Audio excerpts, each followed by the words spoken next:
We work here. Alrighty. It's Friday, and your kid has been good all week. He's 10 years old, and he wants to go get a new video game, and you decide as a reward to go out and buy one for him. You get to the store, and he immediately goes to the new game section to pick out the newest Mortal Kombat.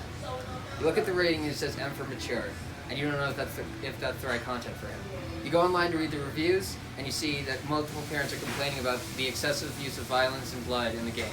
You're presented with two questions. Do you buy the game for your child and ignore the safety ratings, or do you say no and suggest a different game? As a consumer and a caring parent, you notice an increase in violence in today's society, and could the violence in video games and the rise of it be correlated to the rise in violence in video games? With video games being more and more lifelike, the violence in them becomes more and more real. As consumers and parents, we try to make decisions that will help ourselves and our children. So now it's the time to ask, what is the correlation? So, to establish a little bit of credibility, I've been playing video games now since I was 5 years old, getting my first handheld console on my birthday. Since that time, I've owned 7 handhelds, 5 consoles, and 2 gaming computers. So I have thousands upon thousands of hours of video games, mostly in shooting and other violent video games. So just to, I guess, settle some credibility in the beginning. And so today I'd like to present to you 2 opposing arguments, both for and against the idea that violence in video games causes violence in youth and in society. And I hope that in presenting both sides of the argument, you will walk away with a better understanding of the situation as well as your own conclusions. And I also hope that you will be able to make a more informed decision when purchasing games for yourself or for your children. First, let's look at the current system in place for violent video games and all video games. We currently, in the United States, have the Entertainment Software Rating Board, otherwise known as the ESRB, and they give a label based off of what sort of content is in the video game. Directly from the site, there are 4 core labels that they use: E, E10+, T, and M. E is rated for everyone, which means that directly from their website, it's content generally suitable for all ages. They contain minimal cartoon, fantasy, or mild violence, and or use of mild language. For E10 and up, that means everybody that's 10 years of age or older. And it contains more cartoon, fantasy, or mild violence, mild language, and or suggestive themes. For T-rated games, that means they're for teenagers or anybody over the age of 13, and they will contain violence, suggestive themes, crude humor, mild blood/violence, simulated gambling, and or infrequent use of strong language. At the very end of the scale, we find the M rating. This is for mature players or those over the age of 17. In these games, you can expect to find content that is generally suitable for ages 17 and up, may contain intense violence, blood and gore, sexual content, and or strong language. And it's in this category that we find most of the controversial games, such as Mortal Kombat, Call of Duty, Battlefield, and Gears of War. In a lot of stores, in order to buy an M-rated game, you must be 17 years of age or older. Directly from GameStop's website, they say that anybody under the age of 17, they will not sell an M-rated game to because of moral issues and things of that sort. However, many parents today will ignore these warnings and instead just buy the video games for their children. And because of this, many people believe that video games are the cause of violence in society.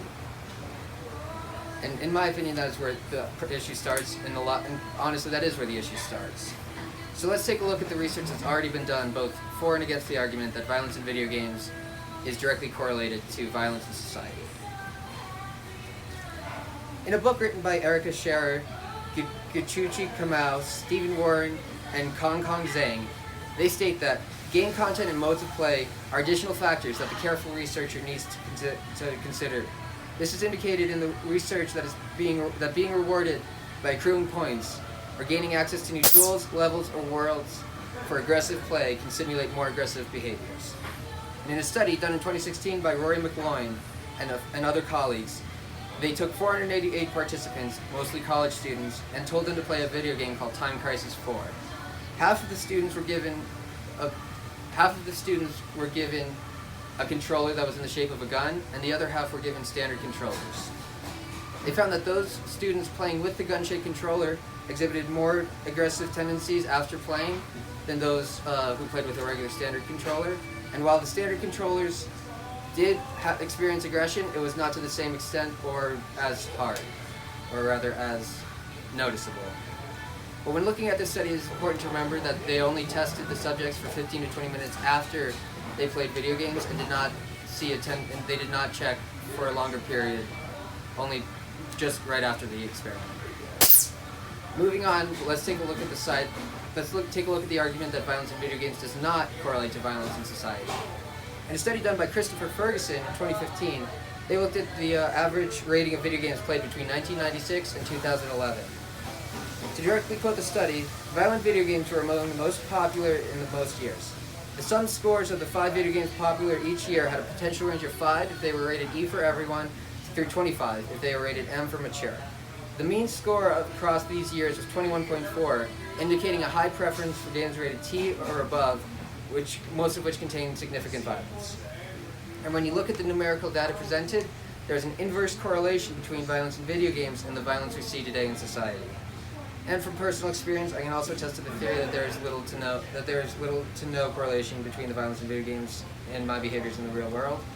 You know, I play these games where you end up ripping the spine out of someone, and while it may not be the best thing to play, it doesn't mean I go out into the world and then proceed to do that. Or playing Grand Theft Auto, I don't have the urge to go steal somebody's car and run it into the bank.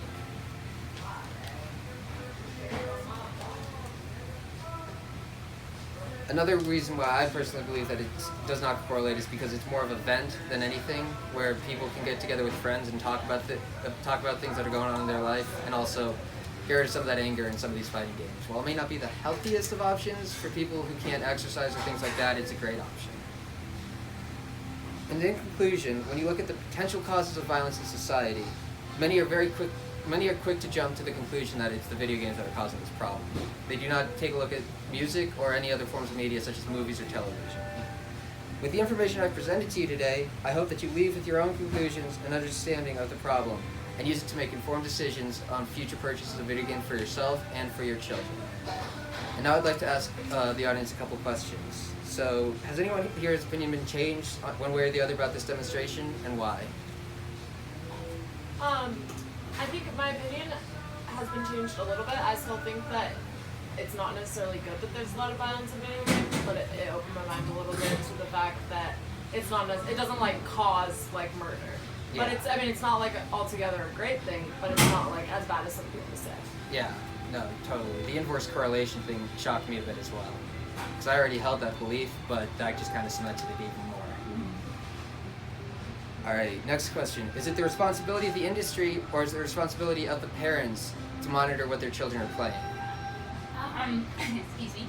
I think it is the responsibility of a parent, because the people making video games are just making video games that sell, and it is up to you to know what's best for your child and decide what they have access to. I totally agree. I think that a lot of the problems we see today, you wouldn't see if parents actually listened to the labels. They didn't buy their kids the latest Call of Duty because they wouldn't stop complaining about not having it. Yeah. And I think a lot of the blame is actually to be put on the parents for that. And the last question, is there a limit on violence in video games, or is it just a virtual activity that as long as properly labeled is fine?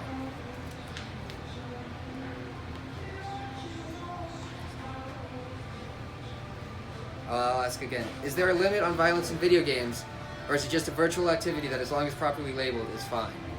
I think if it's properly labeled, it can be fine, but it should, to some degree, have some restrictions. Like it shouldn't just be an all-out bloodbath. It should be realistic, but not too realistic, almost. Alrighty. Well, that concludes my speech. I hope that at least some of you guys made an informed decision and have a new insight into the problem. Thank you.